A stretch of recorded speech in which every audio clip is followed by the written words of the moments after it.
So, here we are at the beginning of the rainy season. We're 1/3 of the way through the first year of our presidency, which means, as we only have 3 years, we're 1/9 of the way through the game. Woo! Provided I don't get my ass kicked or killed, we'll be done with Hidden Agenda in no time. Alright, let's see who Presidente Olmec can piss off today. Or this season. Whatever. It's only like 10 minutes to the last video. Let's try talking to somebody new. Talk to you, not you, you. Coffee grower, army colonel, How about we chat with the USSR ambassador, Vladimir Razumov. Economic aid from the USSR may consist of oil, machinery at concessionary rates, trade credits and technical assistance. Hard currency in short supply in the USSR itself is rarely offered. What the hell, sure, I will talk to him. Ambassador to the Union of Soviet Socialist Republics to several Central American countries. Resides in a neighboring country, but his posting includes Chimerica. Seasoned diplomat whose previous postings have included Yugoslavia, Mexico, and the Sudan. As the leading socialist nation in the world, Ambassador Razumov offers, we will be happy to assist the new Chimerica in whatever ways we can. We can offer generous loan terms for the latest designs in agricultural equipment, direct from the Ukraine. We will be happy to make available agronomists and other technical advisors as well as military equipment if you so desire. Help! We cannot afford to refuse economic aid from any source willing to offer it. Ideally, we would ask for hard currency to buy replacement parts for equipment we already have. Second best would be new machinery on good terms. We have always used technology from the United States, though. If we start getting things from countries with different technical standards, we'll end up with a lot of compatibility problems. We should definitely draw the line at military aid. Like it or not, the United States of America dominates this region. We cannot afford to offend Washington. I agree. Let's accept offers of economic but not military assistance from socialist nations. Let us drink to the success of the Chimerican Revolution, Razumov says with satisfaction. The peoples of the Soviet Union and of Chimerica are comrades in arms in the common struggle. Their friendship is firm. Thank you. Friends with everyone. Once again, you have chosen well, Nunez says with measured enthusiasm. We will use all means at our disposal to attain our policy objectives. Good. Does the news have anything to say? Is the United States freaking out that we're accepting aid from communism? If the educational exchange agreement goes as planned, 1,000 Cuban elementary teachers and 40 university professors will spend the next year in Chimerica. At the same time, 700 lucky students will win scholarships to Cuban universities. Apparently, the Presidente refused military aid, though this also has reportedly been offered by our international friends. A curious decision considering the many dangers facing us. Well, one of those dangers includes the United States of fucking America. And I'm not gonna be stupid towards them, but I'm gonna try to keep on decent terms. Yeah, let's not be a dumbass here. Let's speak with the bishop. Placido Dimas Hernandez, the Cathedral of Oh Fuck, headquarters of the Human Rights Commission of Chimerica, funded and led by the Catholic Church.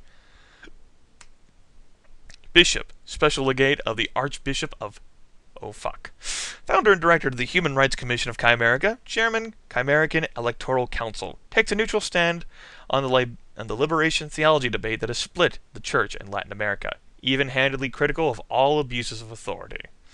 Wonder if you're guilty of your own, man. It is written, there is a time to keep silent, and a time to speak, Bishop Dimas says. Our time to speak has come. All Chimericans know of the inexcusable brutality of the Farsante Guard. Torture, vicious beatings, and murder long were matters of everyday routine. To re-establish faith and moral behavior in Chimerica, those responsible must be brought to justice. The crimes of the Farsante Guard are inexcusable. Our reputation is at stake. We must firmly demonstrate that in Chimerica, the basic laws of civilized peoples are honored and upheld. I agree. The bishop folds his hands together and smiles. The Lord has shown the strength of his arms. He conquers those with proud hearts. May you and your government keep him ever in mind. A wise choice, Presidente. Very much in keeping with our recommendations, we will go forward with renewed confidence. Subcommandant Correa. Subcommandant Correa, Joint Chief of Staff of the Reconciliation Army, insists on seeing you on a matter of utmost importance. You must be aware, Presidente, the United States has begun sending military equipment directly to the faction of our army controlled by Colonel Ehrlich. This direct tie between my counterpart and a powerful foreign country seriously undermines my authority. Assert the authority of the Presidente to decide what aid Chimerica receives. How dare the North Americans simply announce that they will send arms directly to our military? Are we a colony to be treated like this? We must reject this affront to Chimerican sovereignty and the principle of civilian rule. Well, I don't have a choice to disagree here. In these immediate attention situations, you have to pick one or the other. You can't table the argument. You can't refuse a proposal. You have to accept. I'm getting the impression that this encourages the player, or a savvy player perhaps, to encounter problems and try to deal with them before they reach a head. Although, I don't know how much of a random number generator is involved. Is there actually a random number generator involved in this game? I'm not sure. It could all be predetermined. I'm pretty sure all the administrators are predetermined to begin with. I don't know exactly the game mechanics, which, is pretty cool. I'm perfectly fine with that. I can't game them so long as I don't know them. No, just not to say, I'm pretty cool at role-playing things. I'm pretty good at that. Still. Well, no point in talking about this anymore. We're asserting the authority of the Presidente to decide what aid Chimerica receives. Fuck you, U.S. Oh, goodness. Commandant Correa nods. We must protect the revolution at all costs, he says with determination. Here, no one surrenders. Our enemies shall not pass! What if our enemy's a Balrog? Can we handle that? Can the Chimerican military handle that? Are you sure? Once we unleash the energy of the people, Calderon says confidently, their contagious enthusiasm is unstoppable. To lead them, we must continue to push forward ourselves. The Ambassador to the United States of America urgently requests that you allow him to visit you on a matter of state importance. He might have gotten the memo of what we've just decided, and he might have an opinion regarding the situation. I get the impression that I might be able to select a different option this time around. Who knew? Why was it thought necessary, the ambassador asked sharply, to alter the traditional professional relationship between our two militaries? The decision to interpose the office of the Presidente in a purely military matter has provoked a certain degree of wariness, especially in the Pentagon. Do you really mean to decline military assistance completely? He would like for us to return to the traditional arrangement of direct contact between the United States and Chimerican militaries. Adviceman says aid freely given is one thing. Aid with such strings attached is unacceptable. Agreed. I am not sure, the ambassador says frostily, that you fully understand the potential consequences of your actions. In matters that might affect the national security of the United States, we pay very particular attention to such acts and to their consequences. Commandant Calderon raises his fist in the National Liberation Salute. With this decision, we send the people yet another revolutionary, combative, and profound message of fraternal solidarity. Long live the triumph of the revolution. And Tums. See, I know how this story goes. Accepting aid is great and all. But there's a few problems. For one, the United States pretty much is treating you like its bitch whenever it's not even consulting your civilian government. It's like, we're just gonna send you things. Have fun! It's kind of a culture like many cultures. Different cultures have different opinions on how gifts work. Some folks take offense to their gifts being rejected. Others, feel inclined to not accept gifts at all. Sort of like that. The problem with this is that the United States, it has ulterior motives, because human beings have ulterior motives to act altruistically as a human being. That is something very few human beings are capable of, at least for an extended period of time. And while it being a sad fact, the sad state of humanity, it's a truth, particularly when it concerns the United States. The United States has been more than happy to flex its control over this hemisphere. It has done so on numerous occasions, and it can do that in part by infiltrating via innocuous aid. Yes, we will send you military aid to get your military on our side. So if we don't like what you're doing, we're going to use your military to beat your ass. This is when the civilian government says, hey, fuck you. You want to send us aid? You come through us first. And of course, the Pentagon is like, we might have to deal with that. Could be a problem, but the United States sees threats everywhere. Let's be honest here. Whether real or imagined, threats are everywhere. I think we're paranoid. But is it really paranoia if they're really out to get you? Now that we've had quite a bit of political commentary there, particularly in regards to my country, you know, the United States is not the only country to do that, particularly in the history of the world. Let's be honest. Great Britain, I'm looking at you. Come on. France. What happened with Africa? What happened with Africa? Europe. Come on.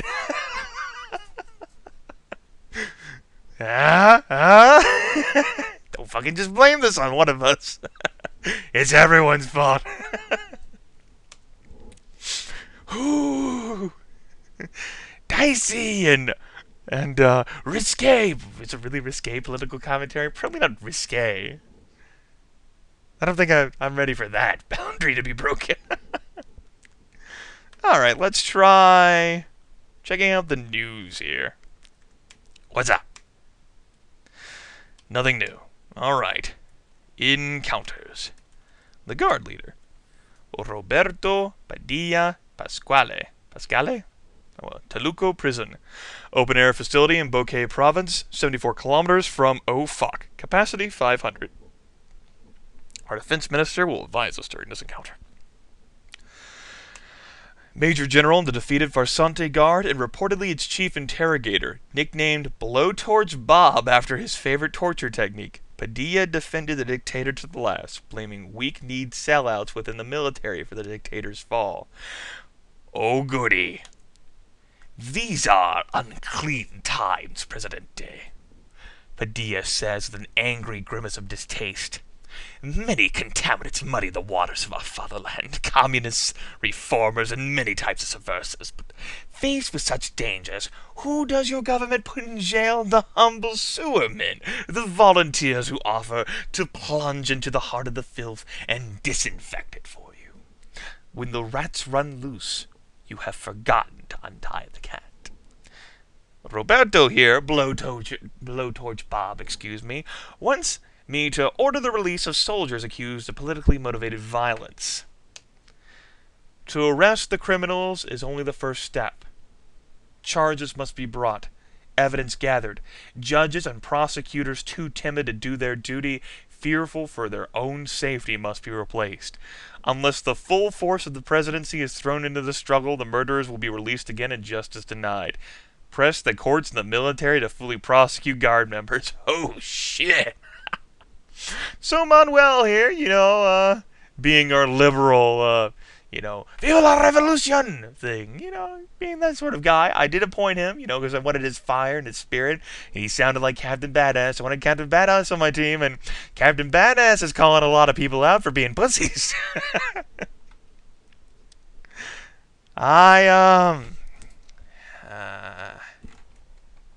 Let's lean back in the hardback chair here.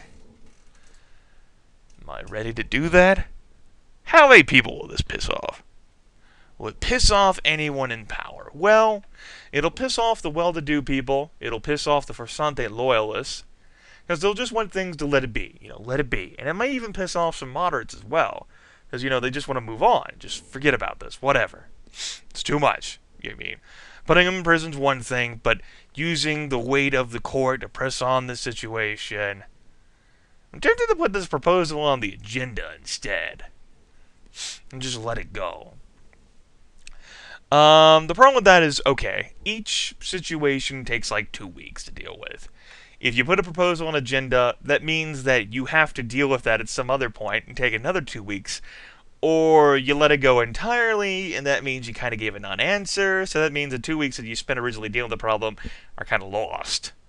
Or maybe they're not, because politicians give non-answers all the time, right? It's like the fucking status quo. What the hell? Major Padilla takes a long drag from his cigarette, drops the butt, and crushes it under his heel. He holds the smoke in a long time. Okay, he finally says with a blast of smoke. Anything you say, Presidente. You still are Presidente, aren't you? Once we unleash the energy of the people, blah blah blah. Oh shit. Mutiny of soldiers and military policemen guarding Toluco prison. Ranks swelled by the release of Major Roberto Padilla Pascale and other prisoners. The mutineers demand amnesty for all soldiers accused of politically motivated crimes. Colonel Horatio Ehrlich attempts to mediate. Why did I know that this was going to be a bad idea? We're going too far towards one side. I wanted to be moderate. Steer the course. Stay on the course. Hold it steady. Oh, I never talked to you before, Horatio Ehrlich Mercado. Presidente, this breach of military discipline is to be regretted, Ehrlich says uneasily. But can you not understand these men pushed to the point of revolt? The wounds of the insurrection will take a long time to heal. If we rip off the scabs as they form, still more blood will flow. The wounds may never heal at all. This is the crucial moment. We must stand firm against this mutiny and resist all attempts at intimidation. If we fail to punish those guilty of horrible crimes and fail to discipline the armed forces, we will never truly control our own destiny. Okay. I don't think I can follow you down this path here. Pissing off a bunch of armed soldiers who were at one point receiving aid from the United States. You're going too far, bro. These people are just going to have to fucking live with it. You were tortured. Bad things happened. Get over it. Climb down off your cross. Use the wood to build a bridge. And get over it. Just like the Christian Reform people. They have a cross. Fucking take it down and get over it. Fucking liberal revolution shit's just, we've got to fucking slow down here, okay? If you want any chance of this fucking situation to heal, come on.